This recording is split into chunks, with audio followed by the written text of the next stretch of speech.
অনেক বছর ধরে চোখের আড়ালে ছিলেন দক্ষিণ কোরিয়ার 4 সদস্যের সুপারগ্রুপ ব্ল্যাকপিঙ্ক। রোজে, লিসা, জিসু ও জেনি, এই 4 শিল্পীর দলটি ভক্তদের কাছে যেন এক অন্যরকম আবেগের নাম। এবার সেই সকল ভক্তদের জন্য এলো সুখবর। জানা গেল প্রায় 2 বছর 8 মাস পর গান নিয়ে ফিরছেন পপ গার্ল সুপারগ্রুপ ব্ল্যাকপিঙ্ক। জনপ্রিয় এই গ্রুপের নতুন গান জাম্প মুক্তি পায় 11 জুলাই।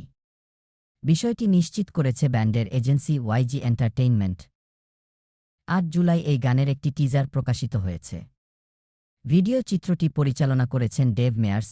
টিজারটি প্রকাশের পর প্রশংসায় ভাসছে এটি।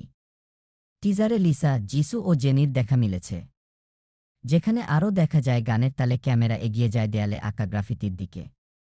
সেই গ্রাফিতিতে দেখা মিলেছে ব্ল্যাকপিঙ্কের 4 সদস্যর। টিজারের শেষভাগে দেখা যায় রোজকে ক্যামেরার দিকে তাকাতে। ব্ল্যাকপিঙ্কের ভক্তরা ইতিমধ্যে দেখে ফেলেছেন জাম্প গানটি।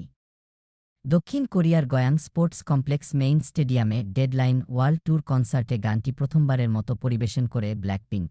আর এই কনসার্টের মধ্য দিয়ে ডেডলাইন ট্যুর শুরু করেছে ব্ল্যাকপিঙ্ক, জানা গেছে।